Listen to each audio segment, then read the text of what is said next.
So I definitely noticed your recent post on LinkedIn. That's when I contacted you because I loved it.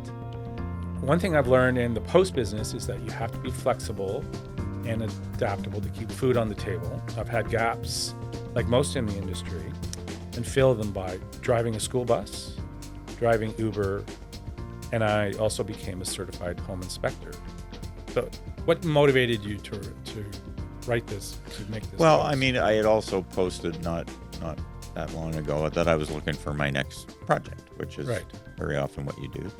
And I'm not worried. I mean, things come along, but there had been times in the past where I did have bigger gaps. When I was out in the Maritimes, CanWest Global went bankrupt.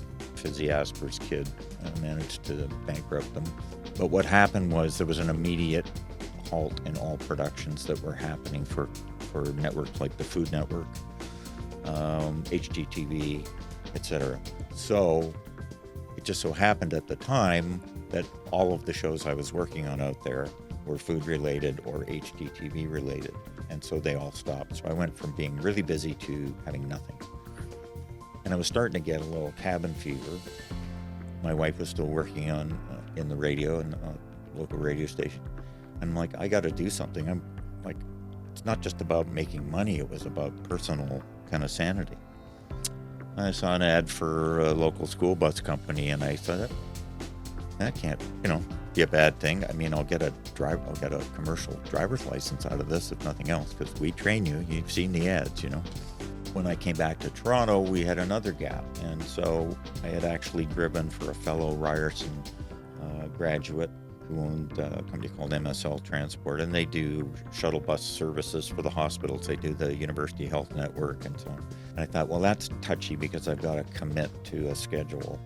And if somebody phones me for a video job, what am I going to do? So I thought, why don't I see what Uber's like? So I did the Uber thing.